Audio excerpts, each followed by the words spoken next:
sebelumnya perkenalkan kami dari mahasiswa UST.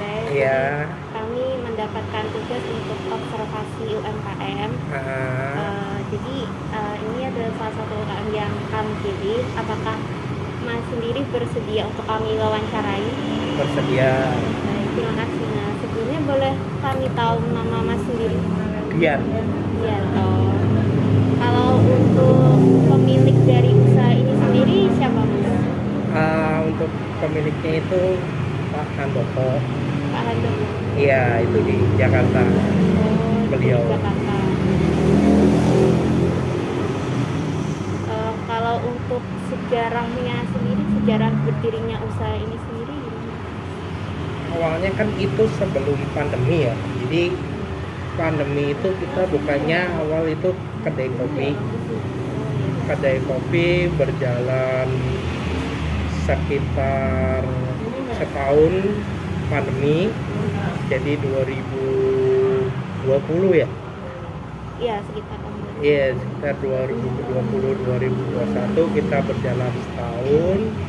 Terus karena ada PPKM kita sempat berhenti. Terus kita mulai lagi itu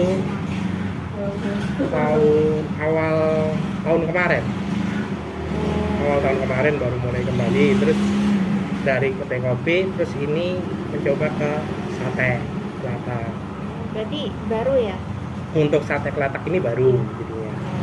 Yang dari 2021 itu berarti kopinya sendiri? Kopi, terus ya kafe lah. Iya. Ada snack dan semacam.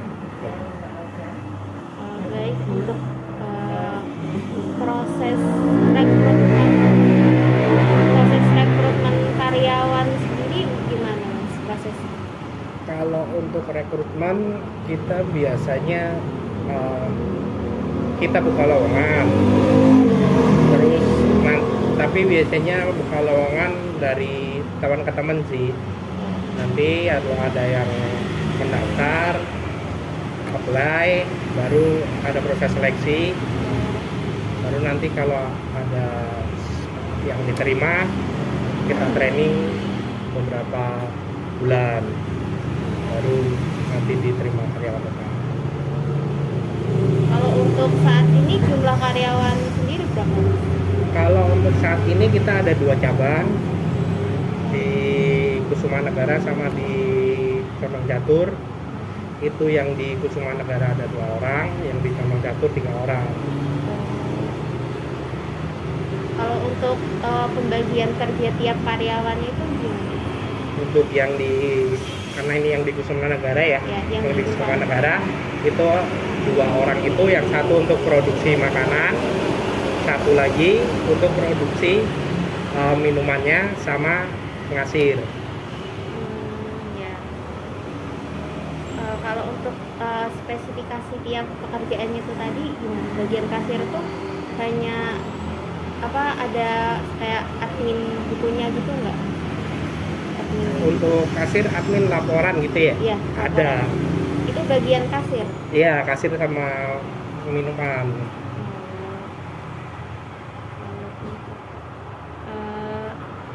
Trainingnya sebelum masuk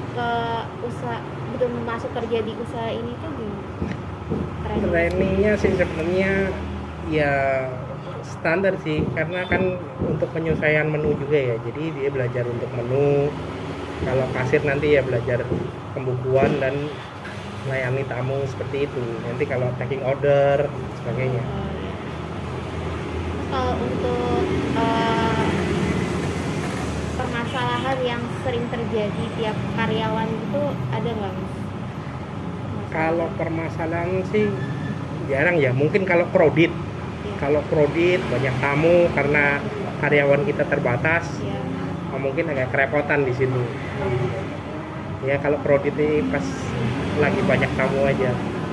Kalau misalkan gini, Mas, misalkan nih ya, jangan sampai kalau tiap karyawan itu ada problem nih, misalkan kayak diem-dieman gitu. Nah, cara Mas mengatasi itu gimana? Kalau kayak gitu ya kita harus briefing masalahnya apa. Kita tanya satu persatu masalahnya apa, kenapa bisa terjadi seperti itu, bisa diselesaikan, harus bisa diselesaikan, harus diselesaikan dong. Secara kekeluargaan gitu. Iya, secara kekeluargaan. Masa bareng-bareng terus mau musuh-musuhan. Iya. Mungkin itu dari saya. Pertanyaan dari saya. Selanjutnya oh iya Mas, untuk produknya itu kalau produk utamanya kan sate kelatak mungkin ya, karena di depannya juga tulisannya sate kelatak, tapi menu-menu lainnya apa aja ya Mas? Untuk sekarang untuk menu lain kita ada tongseng, ada gulai, ada tangkleng, ya itu. Oh iya. Pokoknya kan yang kambing. Terus untuk minumannya sendiri kayak misalnya di sini kan ada coffee shop juga ya Mas. Itu menunya apa aja? Untuk kopi kita ada kopi gula aren, kopi susu, espresso, dan sebagainya. Nah, kalau ini kan ada 2 produk yang berbeda tapi satu tempat. Itu yang jadi prioritasnya biasanya atau yang paling rame pengunjung itu lebih ke minumannya atau ke makanannya Mas selama ini? Kalau sekarang kan ya sama sih, standarnya sama karena kan orang makan juga pasti minum. Oh iya sih. Baik. Kalau untuk pemasarannya sendiri apa cuma langsung di store-nya ini aja atau nanti ada penjualan online misal GrabFood atau GoFood gitu? Untuk sementara ini kita memang ada offline, terus untuk online-nya sementara kita pakai Gojek aja. Pakai Gojek aja ya? Iya, lagi gitu. Kalau untuk pendapatannya setiap hari itu lebih ramean pelanggan dari GoFood apa dari yang langsung makan ke sini Mas? Kalau untuk ramainya untuk saat ini masih yang datang sendiri ya. Online-nya kurang. Oh iya. Terus kalau untuk melakukan promosi misal kayak ada nggak sih media online-nya misal Instagramnya atau apanya di bagaimana cara promosi ini gitu? Kita ada Instagram, kita pakai Instagram dan Google Maps lah. Oh iya. Iya. Kemudian untuk pelayanan pelanggannya juga gimana ya Mas? Misal kalau untuk bagaimana cara menyajikan apa segala macam itu? Biasanya pelanggan datang nanti pesan menu dulu. Untuk pesan menu nanti suruh nunggu baru kita siapkan, nanti kita antarkan kami dulu.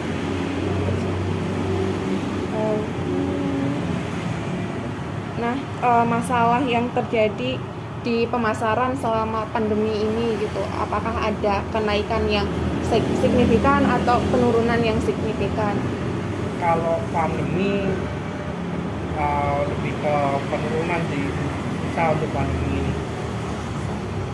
ya lebih sepi lah ini, apalagi ini udah makin sepi malam. Tapi biasanya pengunjungnya itu dari kalangan misalnya kalangan karyawan mungkin yang makan siang atau itu random aja gitu Mas? Kebetulan ini lebih banyak dari wisata, orang wisatawan. Iya, dari luar kota karena mungkin lihat dari maps ya. Iya. Ya, mungkin untuk pemasarannya itu aja sih Mas, nanti disambung sama teman saya. Di sini langsung masuk keuangannya Mas. Nah, keuangannya ini pendapatannya rata-rata per hari dan per bulannya itu berapa Mas? Kalau rata-rata per hari itu karena ini pandemi ya masih sepi, kadang-kadang paling ramai kalau weekday kadang-kadang bisa kosong, kalau weekend paling besar itu sampai 600-700. Lanjut Mas. Nah, di sini bagaimana cara mereka bertahan dalam pandemi? Kalau untuk pandemi ini karena kan kita untuk daging kambing itu harus fresh terus karena ini pandemi kadang-kadang sepi. Jadinya kita untuk bertahan kita paling nyetoknya dikit-dikit aja gitu ya. Karena takutnya nanti kalau banyak malah nggak habis, bau dan sebagainya harus dibuang. Daging kambingnya itu nyembeli sendiri atau dikirim atau beli atau gimana? Kita beli. Ya. Selanjutnya di sini masuk ke produksinya Mas. Nah, bagaimana proses rencana produksi dan desain produknya itu gimana Mas? Kalau sate ya standar ya, cuman paling potong daging, dibakar dan sebagainya. Paling kita nyiapin bumbu untuk gulai itu nanti ya buat kuah doang. Kalau yang lain mas standar aja, fresh langsung dimasak gitu aja. Pertanyaan selanjutnya ini bagaimana proses pengendalian produksinya? Ya itu tadi, karena ini masih pandemi, kita cuman stoknya sedikit, mengurangi stok yang banyak-banyak, nah melimpah stok, ya mengurangi stok aja biar nggak stok terbuang. Iya. Nah, selanjutnya pertanyaan yang ketiga ini bagaimana pengawasan kualitas produksinya? Iya, kita kan menjaga itu untuk daging kambing selalu fresh. Makanya itu nggak perlu nyetok banyak-banyak, jadinya kalau umpamanya harus terbuang pun nggak banyak yang terbuang. Nah, selanjutnya ini pertanyaan yang keempat, bagaimana masalah dalam proses produksi dan cara mengatasinya? Untuk masalah untuk sekarang ya karena harga bahan pokok pada naik, itu masalahnya. Terus daging naik, minyak naik ya, apalagi sekarang minyak langka kadang-kadang. Iya. Itu yang jadi masalah sekarang. Cukup sekian Mas pertanyaan saya Mas.